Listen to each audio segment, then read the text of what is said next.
Allah bersumpah dengan malaikat-malaikat yang mencabut nyawa orang-orang kafir dengan keras.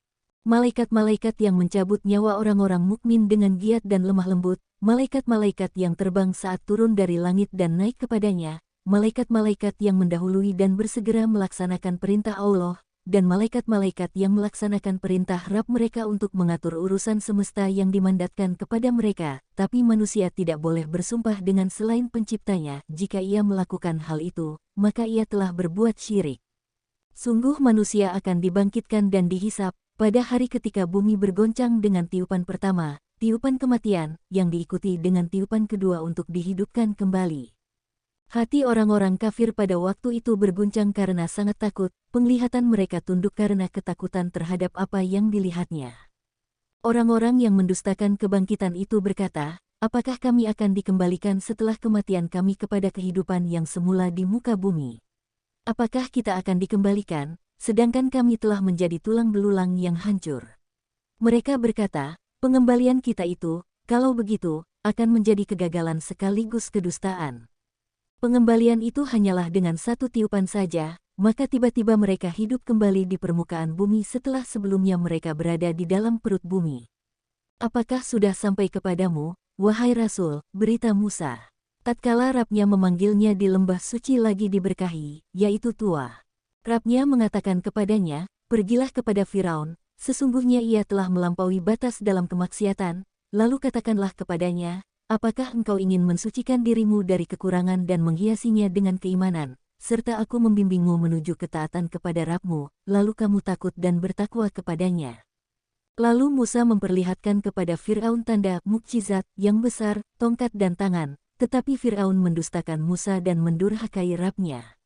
Kemudian, ia berpaling dari iman, bersungguh-sungguh menantang Musa. Ia mengumpulkan penduduk kerajaannya dan berseru kepada mereka dengan mengatakan, akulah Rabb kalian yang tiada Rabb lagi di atasnya. Allah pun menghukumnya dengan azab di dunia dan akhirat, serta menjadikannya sebagai pelajaran bagi orang-orang yang durhaka semisalnya. Sesungguhnya Fir'aun dan azab yang menimpanya benar-benar menjadi pelajaran bagi siapa saja yang mau mengambil pelajaran dan peringatan darinya. Apakah dibangkitkannya kalian, wahai manusia, setelah kematian, itu lebih sulit menurut perkiraan kalian ataukah penciptaan langit? Dia meninggikannya di atas kalian seperti bangunan, dan meninggikan atapnya di udara tanpa ada keretakan.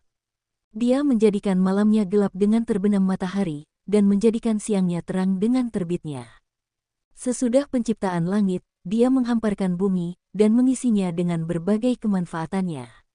Dia memancarkan mata airnya padanya, menumbuhkan tumbuh-tumbuhan, dan memancangkan padanya gunung-gunung sebagai pasaknya. Dia menciptakan semua nikmat-nikmat ini sebagai manfaat bagi kalian dan binatang ternak kalian. Sesungguhnya mengembalikan penciptaan kalian pada hari kiamat itu lebih mudah bagi Allah daripada penciptaan semua ini, dan semuanya sangat mudah bagi Allah. Apabila kiamat besar dan kesusahan yang berat, yaitu tiupan kedua, telah datang, maka ketika itulah seluruh perbuatan manusia berupa kebaikan dan keburukan diperlihatkan kepadanya, agar teringat dan mengakuinya. Jahanam juga diperlihatkan neraka dengan jelas kepada setiap orang yang melihat, sehingga terlihat di pelupuk mata.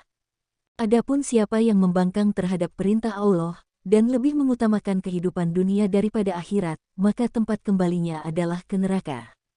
Adapun siapa yang takut di hadapan Allah untuk dihisap, dan mencegah dirinya dari hawa nafsunya yang rusak, maka surga itulah tempat tinggalnya. Orang-orang musyrik bertanya kepadamu, wahai Rasul, dengan maksud meremehkan, tentang waktu datangnya kiamat yang diancamkan kepada mereka. Kamu tidak mengetahui sedikit pun tentang ilmunya. Bahkan, pengetahuannya dikembalikan kepada Allah. Urusanmu berkenaan dengan hari kiamat hanyalah memperingatkan terhadapnya kepada siapa saja yang takut kepadanya. Saat melihat terjadinya kiamat, mereka seakan-akan tidak pernah tinggal dalam kehidupan dunia, karena sedemikian mencekamnya hari kiamat, melainkan sebentar saja antara zuhur hingga terbenam matahari, atau antara terbit matahari hingga separuh hari.